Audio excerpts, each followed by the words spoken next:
História começa com os primeiros humanos a chegar no continente americano na pré-história pelo Estreito de Bering há 12 mil anos atrás. Mas não pense que eles viviam em paz antes da chegada dos portugueses. Eles guerreavam, saqueavam, e isso exterminou várias tribos, e alguns eram canibais, como os tupinambás, e outros faziam escravidão. Em 1500, Pedro Álvares Cabral, um português, chega num local e chama ele de Ilha de Veracruz, mas percebe que era grande demais para ser uma ilha, então nomeia de Terra de Santa Cruz. E também ele troca uma ideia com os nativos. Algumas pessoas dizem que Pedro não descobriu o Brasil e dizem que foi um tal de Duarte Pacheco Pereira. E outros dizem que foram os indígenas, já que eles estavam antes do Cabral e do Pacheco. Isso é uma coisa que depende de opinião. Voltando à história, Cabral e a tripulação viram que tinha muita madeira aqui no Brasil, o famoso pau-brasil. Então mudaram o nome para Brasil. E eles, com a ajuda dos índios, levaram um pouquinho da madeira para a Europa. Mas eles voltaram para a Índia. Mesmo que os caras tenham chegado no Brasil em 1500, eles não colonizaram o Brasil naquela hora, eles só chegaram em 1530. Mas bem antes disso, em 1494, os portugueses e espanhóis fizeram um tratado que dividiu o mundo entre eles. Esse era o Tratado de Tordesilhas. E o Brasil foi dividido nas capitanias hereditárias, que eram tipo os estados, só que não deu certo e depois surgiu realmente os estados, com o nome de Estado do Brasil e Estado do Maranhão. Os portugueses perceberam que a colônia era boa para plantar cana-de-açúcar, então eles foram à África. Ao contrário do que diz a escola, os reinos africanos vendiam escravos ao Brasil. Parece que a escola mentiu para vocês, né? E no século XVI, a França invadiu o Brasil, especificamente no Rio de Janeiro. E os indígenas, junto com os portugueses, expulsaram os franceses.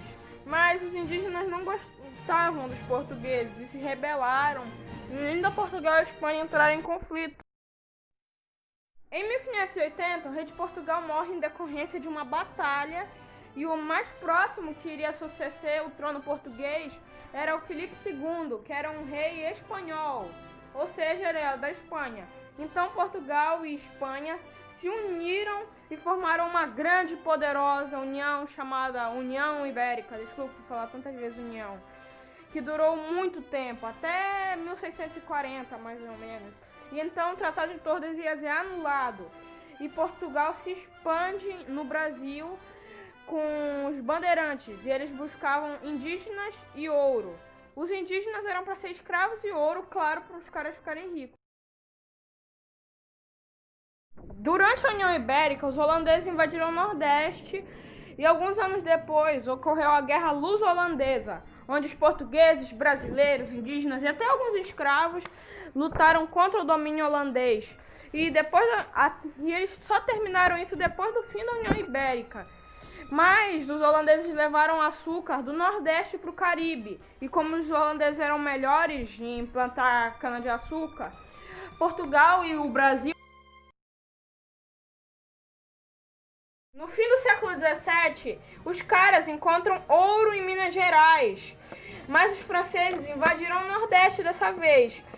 E ocorrem várias revoltas, como a de Beckman. Pesquisem lá, é muito interessante. E também com a grande descoberta de ouro, Minas Gerais fica muito rica.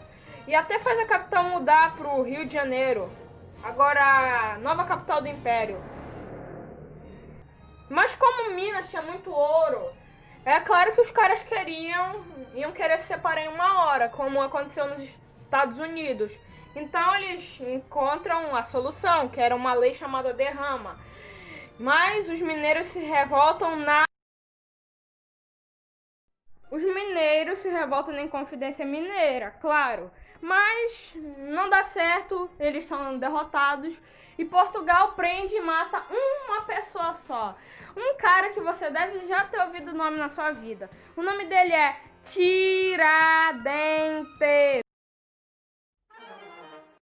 No início do século XIX não aconteceu muita coisa importante, mas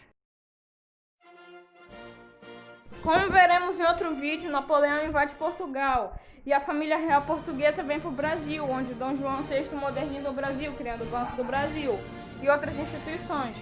Mas Napoleão cai e veio o Congresso de Viena, que veio para restaurar as fronteiras europeias. E Dom João não voltou, porque ele já tinha investido no Brasil e não dava mesmo. Então o Brasil virou um reino, que era parte do Reino Unido de Portugal, Brasil e Algarve. Mas os portugueses odiaram essa ideia. Aí eles invadem um território no sul, que hoje é o atual Uruguai, e chamam de Cisplatina. Pernambuco se revolta contra os impostos que a família real cobrava e Pernambuco quase declara a independência, mas Dom João reprimiu a independência de Pernambuco. Acontecem revoluções liberais no Grão-Pará e na Bahia, e os baianos tentam sua independência, mas falham. Obrigado por assistir, a parte 2 não vai demorar, se inscreva, dá like, compartilha e tchau, fui!